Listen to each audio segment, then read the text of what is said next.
Nah, seven cosmic law. Ini sebelum masuk spesifik ke arah the law of attraction. Law of attraction itu salah satunya saja. Sebenarnya ada, kalau menurut William Walker Atkinson, ada 7 hukum semesta. Istilahnya kan kosmik. Jadi alam semesta ini ada 3 rumusan hukumnya. Yang pertama apa? Yang pertama ada the law of vibration. The law of vibration itu segala sesuatu itu bergetar. Tidak ada yang diam. Getaran-getaran dalam frekuensi yang sama akan saling menarik. Kegembiraan akan menarik kegembiraan yang lain.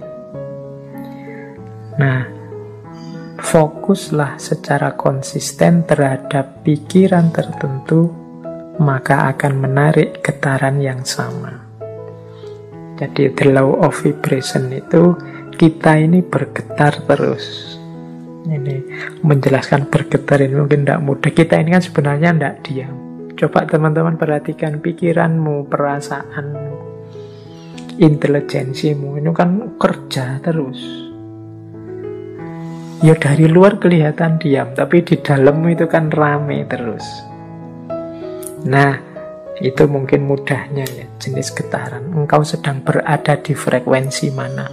Mungkin engkau sedang marah-marah, mungkin engkau sedang senang, mungkin engkau sedang gelisah, mungkin hari ini engkau sedang bingung karena vaksin, mungkin hari ini engkau sedang gelisah karena sekelilingmu sedang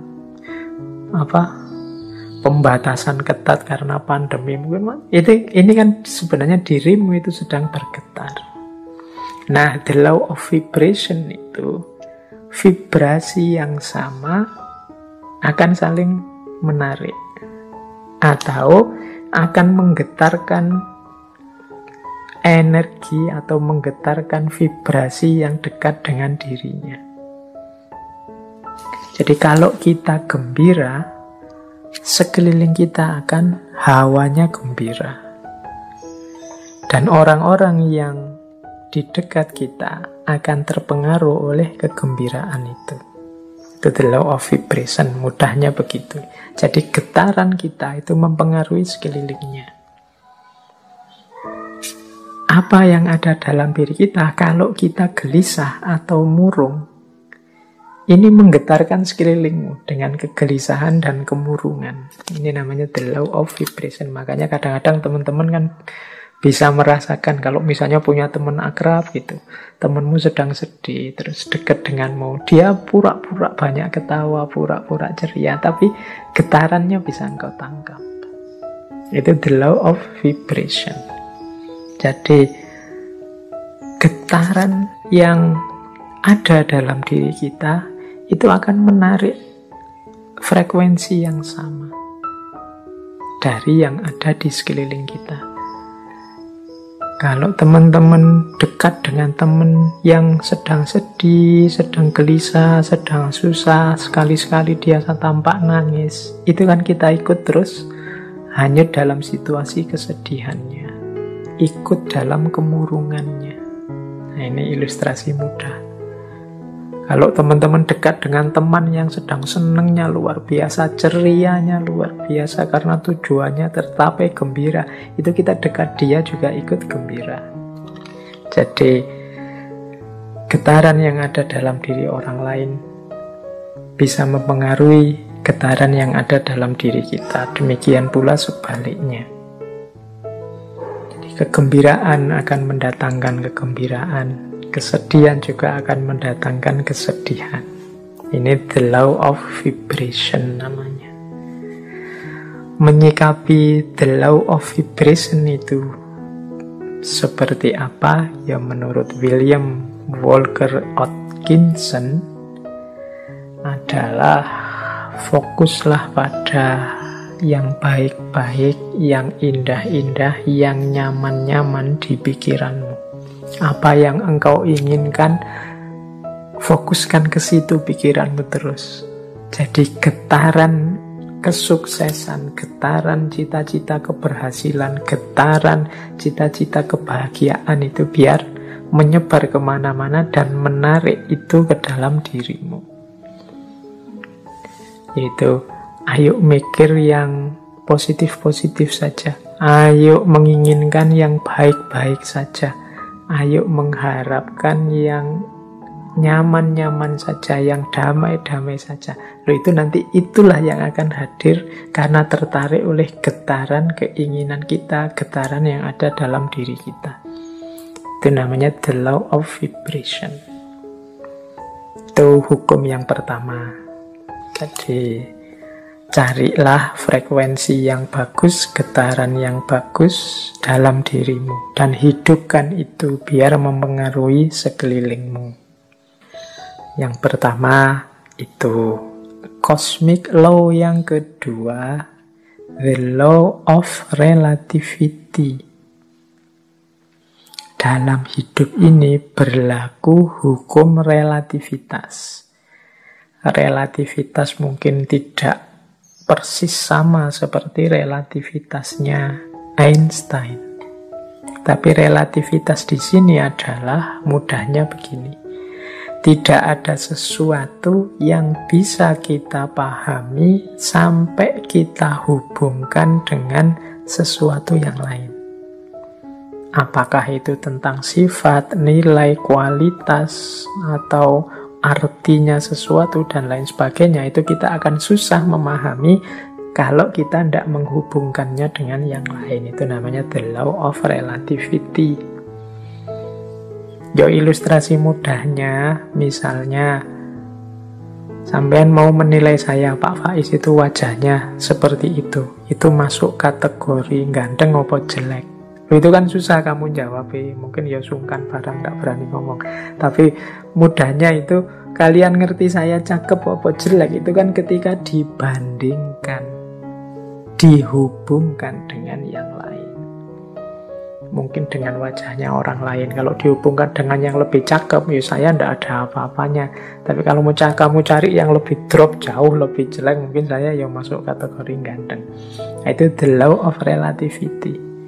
Indonesia ini negara yang nyaman, maju, atau negara yang terbelakang, mundur? Itu jawabmu mesti susah, karena parameter bisa macam-macam orang bikin. Mudahnya apa? Relatif. Relate-kan dengan sesuatu yang lain. Jadi jawabannya mestinya, yo kalau dihubungkan dengan negara ini kita masih terbelakang. Tapi kalau kita sambungkan dengan negara ini ya masih lumayan. Kita masih tergolong lebih maju. Itu namanya the law of relativity. Jadi ini hukum alam yang kedua. Nah, maksudnya apa William Walker ini menunjukkan the law of relativity? Ya, hendaknya kita ini selalu menghubungkan situasi yang kita alami dengan yang lebih buruk atau lebih kurang atau di bawah kita. Tujuannya apa? Biar kita bersyukur.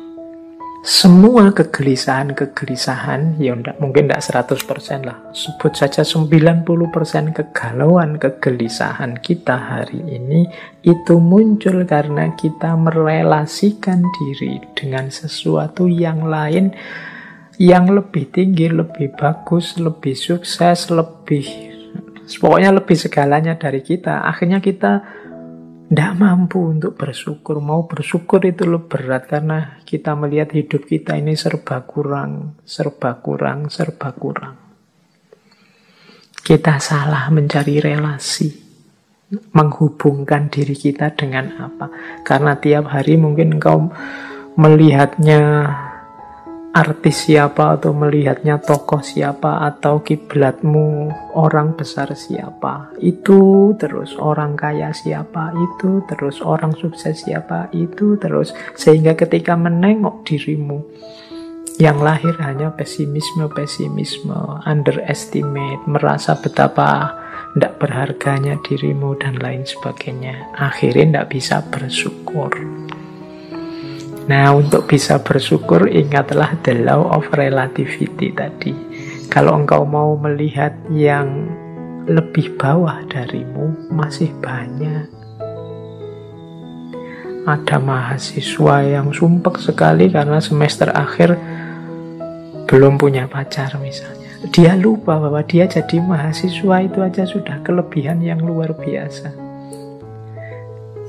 Benchmarknya mungkin temennya. Benchmark itu tempat dia mengukur, tempat dia merelasikan diri, itu temennya yang sudah punya pacar. Tapi dia lupa, dalam dirinya ada banyak kelimpahan, ada banyak kelebihan. Dia sibuk hanya satu kekurangan ini. Ini biasanya karena salah merelasikan diri. Akhirnya susah bersyukur. Nah, itu hukum alam yang kedua, law of relativity. Ayo, untuk banyak hal, ya enggak untuk semua hal ya, untuk beberapa hal law of relativity ini kita pakai ya untuk yang baik-baik, sholat, ibadah, untuk tekun belajar. Nah, kita ambil yang level tinggi biar kita semangat untuk meniru yang baik-baik. Tapi untuk hal-hal tertentu kita ambil standar yang lebih di bawah kita, sehingga kita tidak lupa untuk bersyukur.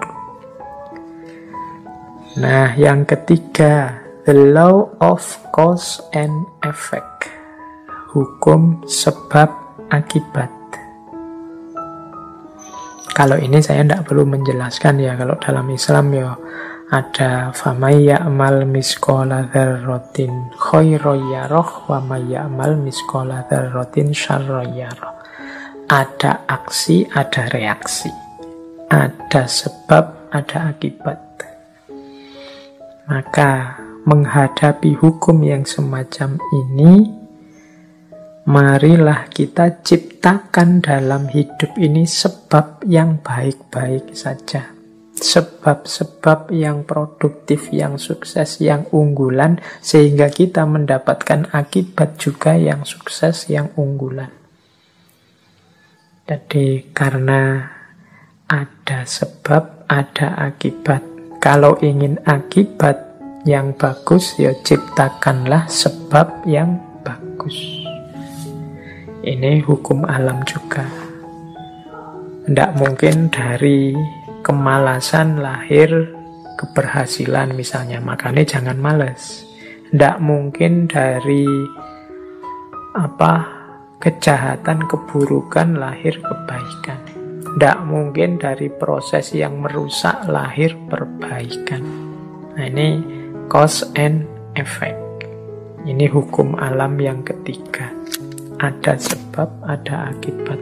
Apapun yang kita panen hari ini, itu adalah benih yang kita tanam sebelumnya. Yang keempat, the law of polarity. Law of polarity ini, segala sesuatu dalam hidup ini ada pasangannya.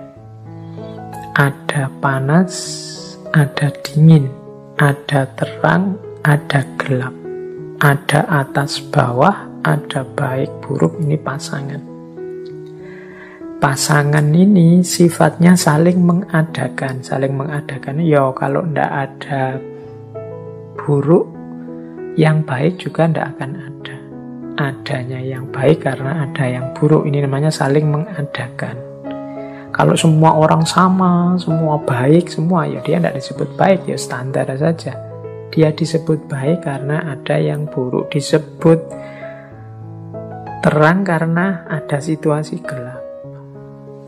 Disebut atas karena ada bawahnya. Bawah saja tidak ada atas, tidak mungkin. Atas saja tidak ada bawahnya, tidak mungkin. Jadi dia saling mengadakan, saling mendukung keberadaan masing-masing. Oke, jadi situasi the law of polarity ini membuat kita nanti tidak mudah melihat satu sisi saja dari sesuatu, tapi harusnya kita melihat secara lebih lengkap.